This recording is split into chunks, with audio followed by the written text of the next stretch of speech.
Okay.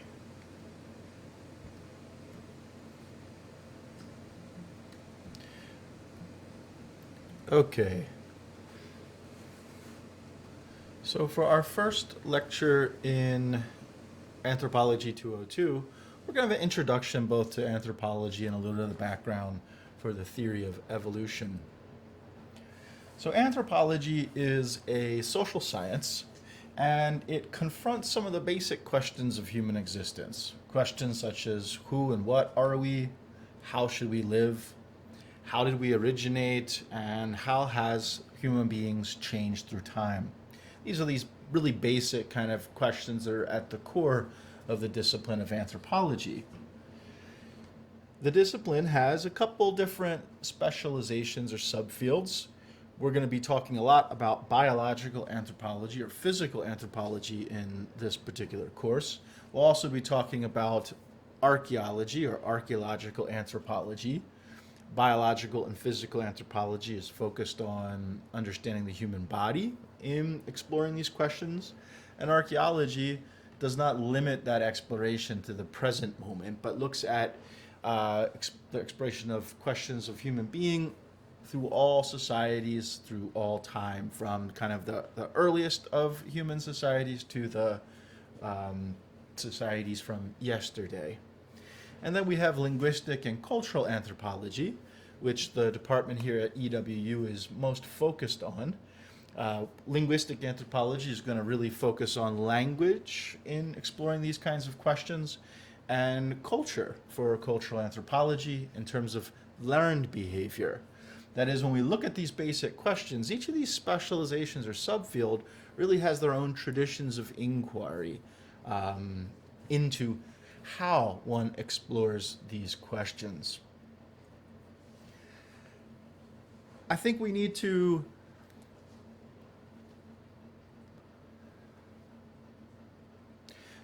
understand anthropology, it's helpful to think a little bit about its Enlightenment history. So anthropology, and I really think of anthropology beginning with Immanuel Kant's use of the term during the Enlightenment itself. It really began as a critique of existing understandings of human existence. You know, prior to the 18th century, most people believed that human beings had been created by a god. That was sort of the existing understandings of human existence. And there was a lot of changes during this time from the political level and social level and cultural level. And many Enlightenment thinkers began to reject traditional thinking. This was the development of sort of atheistic understandings of human origins, those that didn't resort to kind of supernatural principles or the principles of a god. In fact, if we think about Baron de Holmbach's Christianity Unveiled, if you think of common sense or natural ideas opposed to supernatural, if you think about some of the ideas within Holbach's writings, well, it's the idea that those traditional understandings that resorted to a supernatural deity simply were ignorant of natural causes. And so the field of anthropology, instead of resorting to supernatural sorts of explanations, began with this attempt to explain the human experiences and human existence, right, through recourse to nature and to natural causes.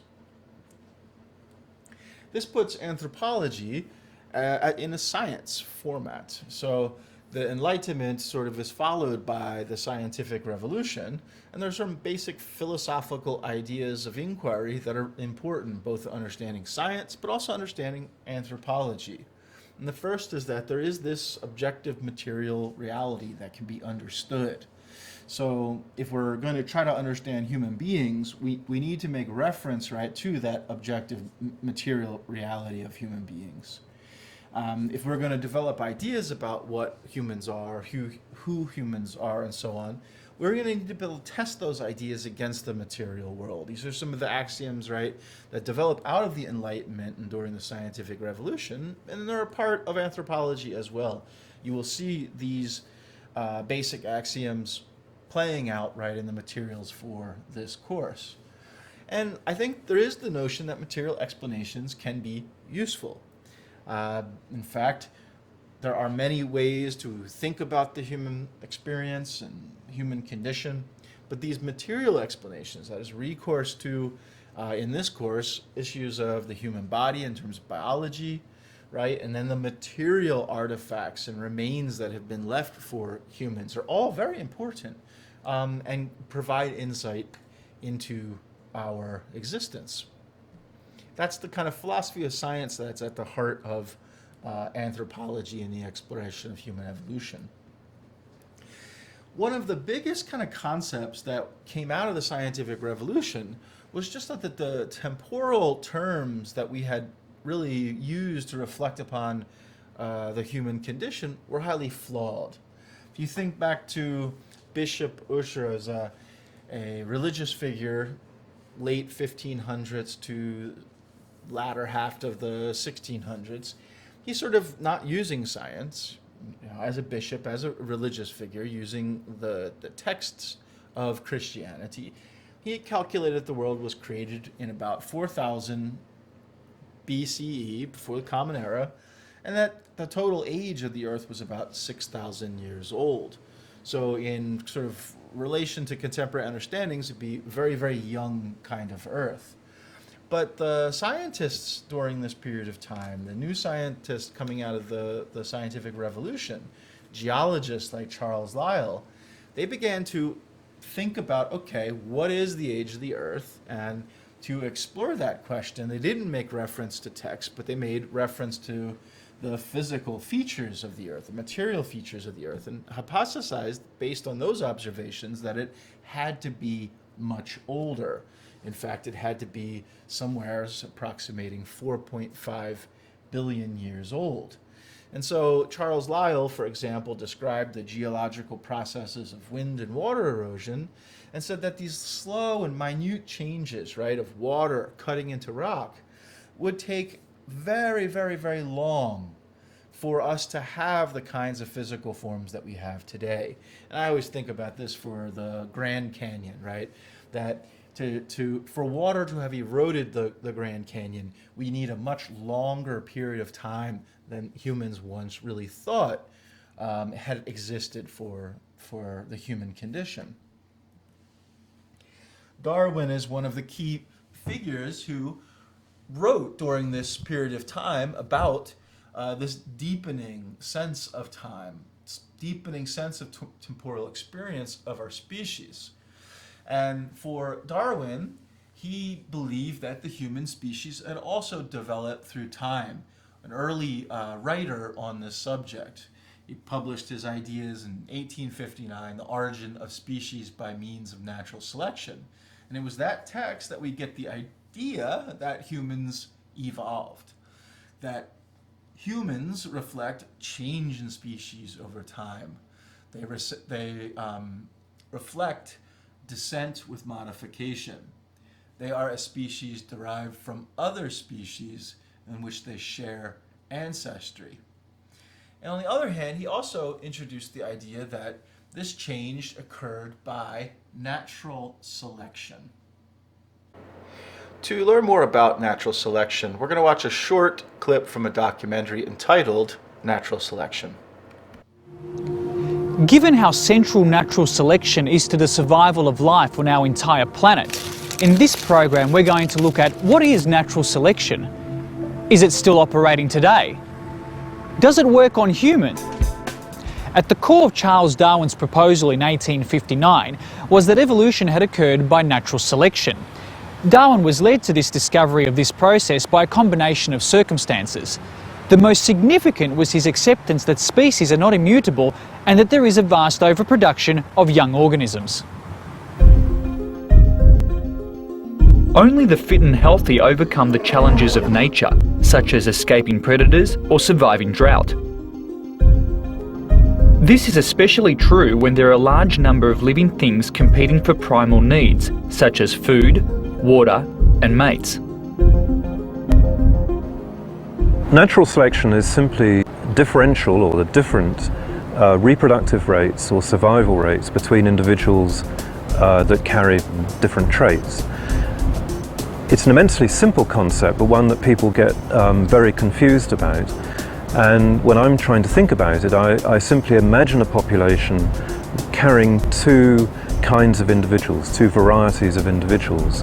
And one set of individuals, because of their genetic disposition, have an advantage either in terms of their fecundity, the number of offspring they produce, or perhaps some advantage in terms of their ability to avoid predators or parasites or whatever.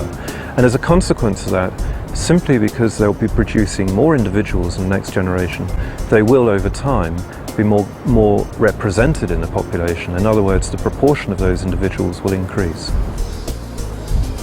Natural selection favours certain variations of species. The selection pressures lead to differential survival of some individuals over others.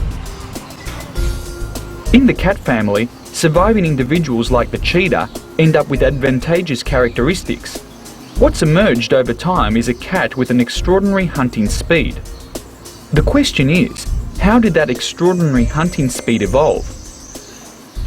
Well, you have to backtrack a bit and think, well, in the early stages of their evolution, perhaps these cheetah were not particularly fast-moving cats, but specialised on a particular prey type, perhaps an ungulate of a particular size, easy to capture, bring down, but a sufficient food to give you a good feed. Now, of course, that means the cat or the cheetah is creating a selection pressure on the prey item, and so selection will favour any of those prey that are a little bit faster or a little bit more adept at detecting the predator in the first instance. Those individuals will escape, but those individuals that don't have that characteristic will get eaten by the cheetah. This will create a selection pressure on the cheetah to perhaps be a little bit faster in terms of their running speed. Now we've got a population of faster moving cheetah that are again exerting a selection pressure on the prey. And that process goes on and on and on until what we have today are these very fast moving cheetah. Now, of course, if the selection process is very intense, then selection happens very rapidly. And we see this happen with many human-induced selection pressures where organisms survive and flourish due to what's known as artificial selection. I think we tend to always think of human activities in a highly negative way, but in fact human activities have taken selection in a highly creative and a highly positive way. And if you doubt me for a moment in that, then the best place to go and see that is go to any of the big agricultural city shows. And in particular, if you go and see the chickens, you can be amazed at what's emerged. Colourful varieties that have emerged simply as the result of human artificial selection. The process is exactly the same as natural selection, only here, rather than the hand of predators or other things, it's the hand of humans that have favoured particular varieties over others.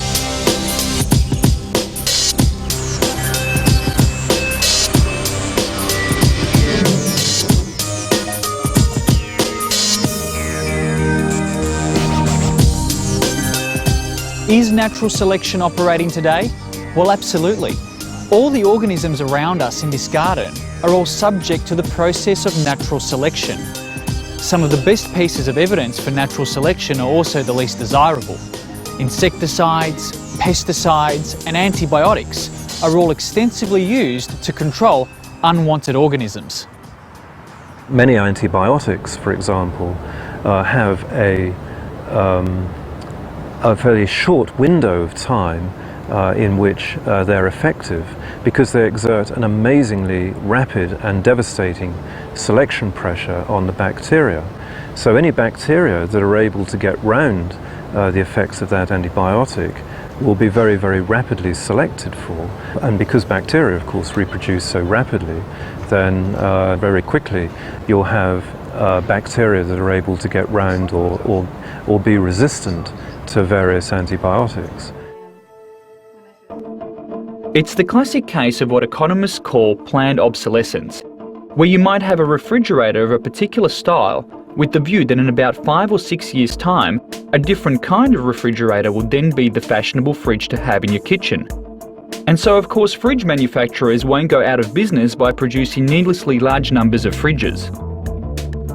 In the same way, producing new antibiotics is good for a while, but the pharmaceutical companies will be engaged endlessly in the process of coming up with new antibiotics, because the moment they release them, they create a selection pressure favouring the new ones. Knowingly or unknowingly, we are affecting the course of evolution every day. Hunting, clearing of habitats, and farming. Closer to the cities, we are constantly changing the genes of animals such as possums, foxes, and birds who live off the scraps of our leftovers. But there is one major impact we have had in the past that still affects us today, and for the most part, it goes largely unnoticed. Perhaps most profound effect, I suspect, in the history of evolution, a history of humans, would have been the domestication of plants.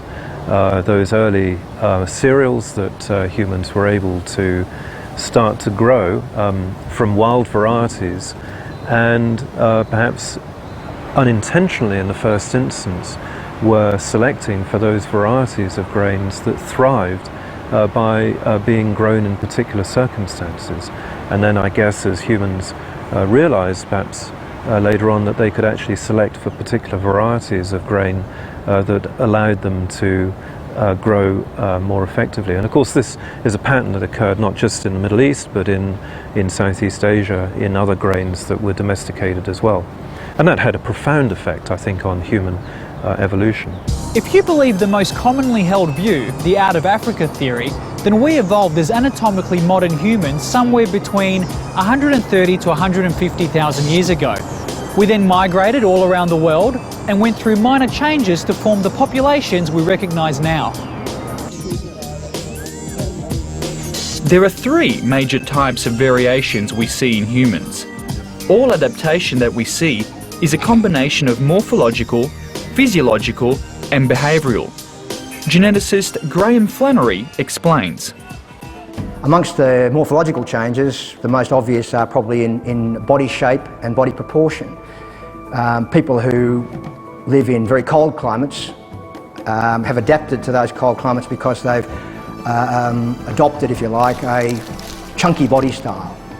People who live in very hot climates tend to be linear, thin, very narrow pelvis and very long-limbed. There are also physiological changes. There are lots of people who have adapted to living at very high altitude. About 25 million people on the planet live over 3,000 feet up in the Andes, the Himalayas and the like. And people who have adapted to these climates have different red cell numbers, for instance, and other red cell chemistry changes, so they can work and survive in high altitudes with low oxygen tension and the like. There are also other biochemical changes associated with dietary change. People who've lived essentially on grains have had a much narrower range of food products they could actually work on, and so they've had to work very hard at making sure they get the most out of that narrow range of products. If, on the other hand, you've managed to work on, to develop animal husbandry, which many populations have, you have the opportunity, for instance, getting hold of milk. And there are populations around the world now who are actually able to digest milk as adults, whereas the founder population of humans probably couldn't. Behaviour overlaps, of course, with changing your farming practices and the like, but also the most obvious one probably is wearing clothes. Eskimos are very well adapted to living in the cold, but they'd freeze to death if they didn't have warm clothes on. So the adaptation here is developing clothing and modifying clothing that actually protects them against the excesses of the weather. The first bones of what was named the hobbit were discovered in 2003 on the island of Flores east of Bali.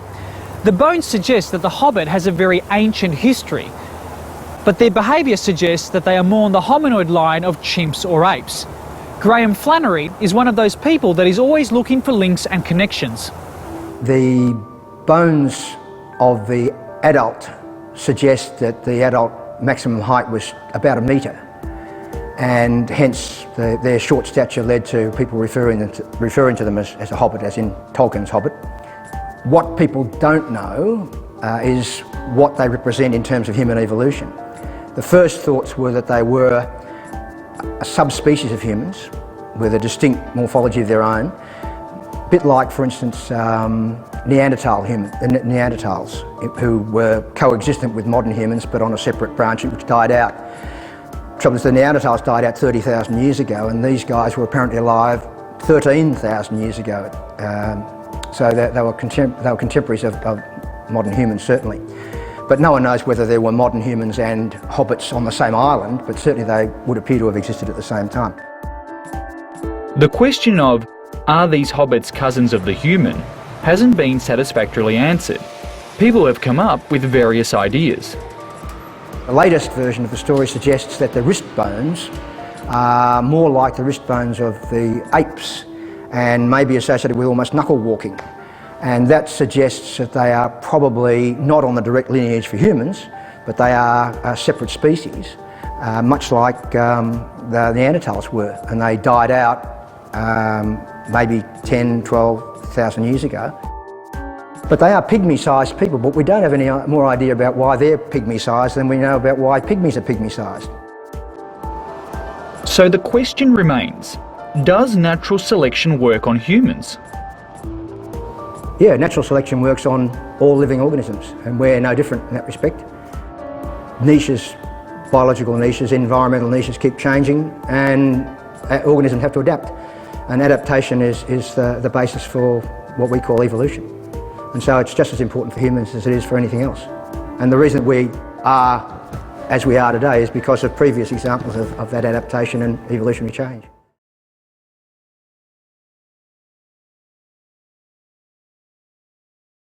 So the thinking about human evolution has continued since the time of Darwin. We have over a century of research into human evolution today. And we have what we would call the evolutionary synthesis today, which is kind of a more modern way of thinking about evolution as heritable change in a population through time.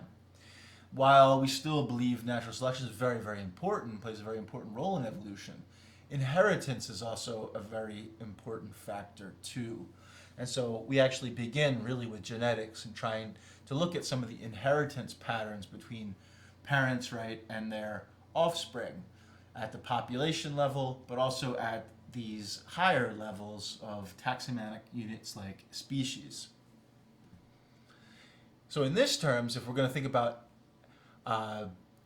heritable change in a population, we need to be explaining, if you will, traits, right, that are distinctly human. Things like our appearance, our intelligence, our behavior, things like bipedal locomotion, speech, and so on. All of these kinds of traits are at the heart, really, of the discussion of human evolution. We need to understand how these traits emerged in time. What are the principles by which they emerged, and so on. And that really is what this course is about. So in conclusion, you've learned a little bit about the discipline of anthropology, a little bit of the historical background of anthropology and the theory of human evolution, and then the kind of the role of science and the development of science into this evolutionary synthesis that we were referring to that includes now the genetics. All of this sets of resources is going to be applied really to understanding the evolution and emergence of distinctly human traits.